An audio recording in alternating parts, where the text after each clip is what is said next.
Jesus, han er nu blevet 33 år gammel. Han har vandret omkring i Israel og omegn de sidste 3 år sammen med sine disciple. Han er samlet for at holde påskemåltid sammen med sine disciple. Da de begyndte at spise sammen den aften, så siger Jesus, der er en af jer, der sidder her ved bordet, der vil forråde mig. Lidt senere under måltidet, så tager Jesus et brød, takker sin far i himlen for det, velsigner det, knækker det over og giver det til disciplene. Tag alle sammen og spis det her. Det er mit legeme, som jeg giver til jer. Jesus, han tog nu vinen. I skal alle sammen drikke af den her vin. For hver gang I drikker vinen sammen, så skal I mindes, at I nu bliver frelst for jeres synder ved at tro på mig.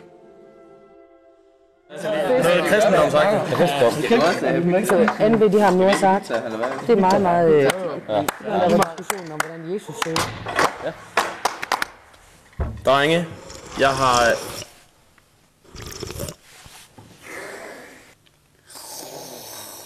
Judas, kunne du lige være stille et øjeblik?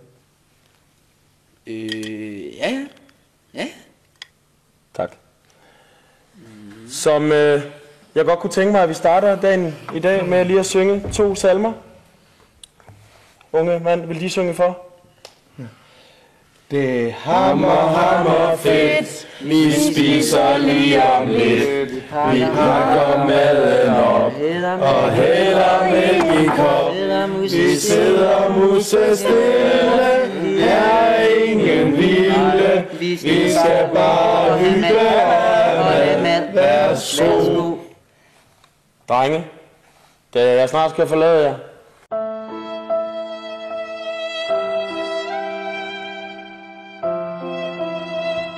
har jeg lyst til at give noget, så I aldrig vil glemme mig. Dette her er, måske for et utrænet øje brød, men for mig er det Jesu Kristi legeme. Så vil sende nedad. Vil du række mig kanden? Værsgo, Jesus. Tak. Det var så let. Dette er Jesu Kristi blod. Dette er Jesu Kristi blod.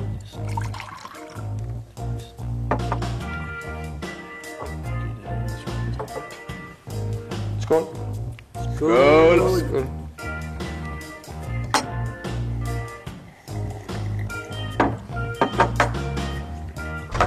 Judas, han troede ikke mere på, at Jesus han var den Messias, der var blevet lovet i Det Gamle Testamente.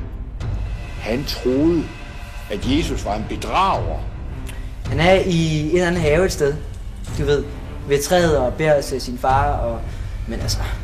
Og derfor havde han lovet præsterne, det man kaldte ypperste præsterne, de var meget fine, at han for 30 sølvpenge, så ville han kysse Jesus, så de vidste, hvem de skulle tage til fange.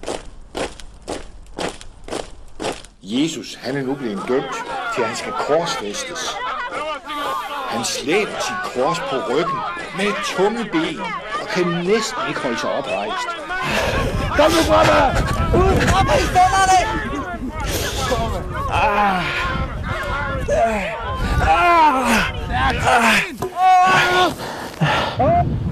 Min Gud, hvorfor har du forladt mig? Jesus hænger på korset i 6 timer. Da Jesus døde, så blev han lagt i en hule af en mand ved navn Josef, som lagde Jesus i en grav, som han egentlig selv skulle have været i. Alt det her skete langfredag.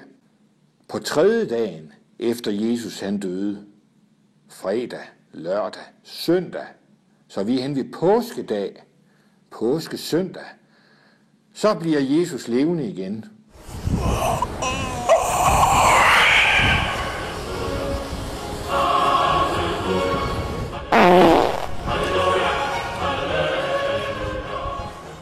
Flere af de kvinder, der kendte Jesus, de løb ud til graven for at græde der. Men da de kommer derud, så er der ikke nogen i graven. Graven er helt tom. Også flere af Jesus' disciple kommer derud. Men de kan ikke finde ham. De møder kun 2 engle, som fortæller dem, at Jesus han ikke længere er blandt de døde. Han er blevet levende igen.